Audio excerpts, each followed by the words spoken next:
Selamat pagi, siang, malam untuk Bapak dan Ibu. Jadi di sini adalah video demo untuk produk kami, namanya Bilokit. Jadi Bilokit ini merupakan solution yang desentralisasi untuk pasien-pasien yang memiliki sakit mental dan orang-orang lansia. Pertama-tama, kita perlu mengetahui dulu apa penyebab dari orang-orang ini melakukan wandering. Mereka berjalan-jalan, gak tahu kemana. Ada 3 faktor. Pertama adalah demensia, kedua skizofrenia, dan ketiga delirium. Dari sini kita bisa lihat statistik orang-orang yang mengalami gejala-gejala ini. Hal ini menekankan seberapa besar masalah ini sebenarnya.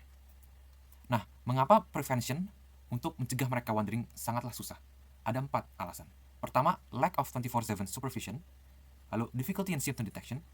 Ketiga, insufficient surveillance. Dan terakhir, unpredictable human behavior. Oleh karena itu, kami memperkenalkan produk kami, yaitu Bilokit, yang bisa membantu untuk melindungi dan memonitor mereka-mereka ini melalui sebuah device IoT yang terdesentralisasi atau menggunakan The IoT. Nah, bagaimana cara kerja Bilokit? Jadi, tujuan kami adalah kami ingin memaksimalkan network reliability dan juga mempercepat emergency response lewat notifikasi. Oleh karena itu, solusi kami ada 3, yaitu pertama, one-to-many monitoring, lalu kedua, status tracking, dan ketiga, sensor reading and AI interpretation. Berikut adalah arsitektur DEPIN yang kami gunakan. Pertama, ada physical layer yang akan digunakan protokol MQTT ke edge layer, lalu ke storage layer, lalu blockchain verification layer, dan terakhir ke application layer. Nah, selain itu, kita akan melihat juga bagaimana arsitektur IoT yang kami gunakan. Di sini kami menggunakan ESP32 yang dilengkapi dengan berbagai sensor dan menggunakan NB-IoT Head yang bisa mengirim data ke jaringan agar bisa ditampilkan ke dalam sebuah web dashboard. Sekarang mari kita lihat README yang sudah mencakup 5 langkah untuk menjalankan backend dan frontend. Jadi di sini kita tinggal pergi ke folder yang sesuai dan melakukan npm install. Setelah itu kita konfigurasi environment backend dengan contoh sesuai dengan env.example. Lalu kita menjalankan MQTT broker untuk menerima data dari sensor IoT dan memulai backend dan frontend. Lalu dari sini kita bisa membuka web kita dari localhost dan mencoba mengirim data lewat Mosquito Pub ini. Nah, ini merupakan simulasi bagaimana backend kita bekerja. Jadi backend kita menggunakan Solidity, yang di sini kita bisa mensimulasikan cara kerjanya melalui Remix IDE. Jadi di sini pertama-tama kita sudah men-setup contracts yang akan kita gunakan di sini menggunakan .sol ya, Solidity ini. Lalu berikutnya kita sudah mengcompile, dan setelah mengcompile kita bisa mendeploy dan menjalankan transaksi. Jadi pertama kita udah setup akun di sini. Lalu kita melakukan deploy. Setelah melakukan deploy, maka akan muncul contracts yang sudah kita deploy. Untuk aplikasi kami, backend utama ada di patient monitor ini. Jadi saat kita membuka patient monitor, kita bisa melakukan berbagai fungsi di sini.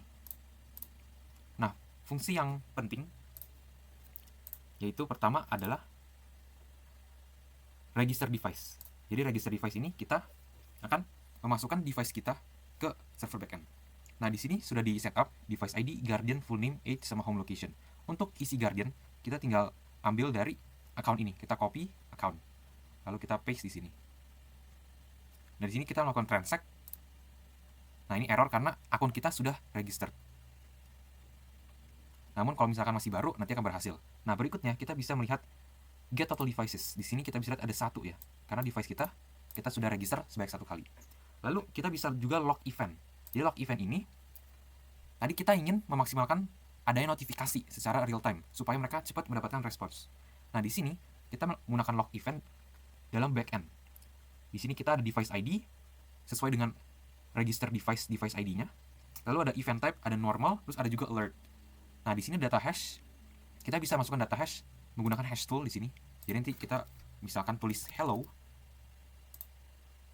dan kita get hash, nanti akan muncul isinya.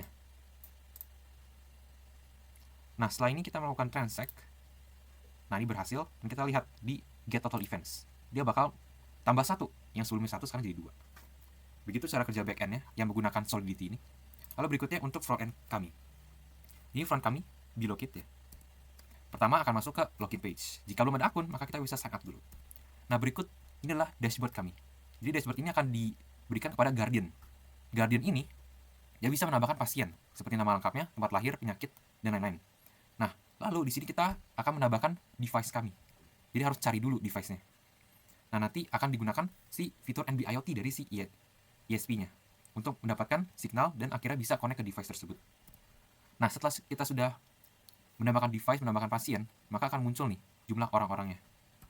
Setelah itu, setelah kita klik misalkan salah satu pasien, kita akan mendapatkan fitur-fitur demikian. Misalkan di sini ada heart rate, ada SpO2 level, ada suhu tubuh. Lalu juga ada AI summary, dan juga ada lokasi pasien yang ditampilkan lewat Google Maps. Berikutnya juga ada page history. Di sini kita bisa melihat alert-alert yang sudah muncul. Kayak di sini ada prihatin yang memunculkan message heart rate ada dalam kondisi yang sangat berbahaya. Lalu kita bisa melihat detail dari history tersebut, mendapatkan informasi. Dan terakhir, ada juga page our product yang berguna untuk mempromosikan produk kami.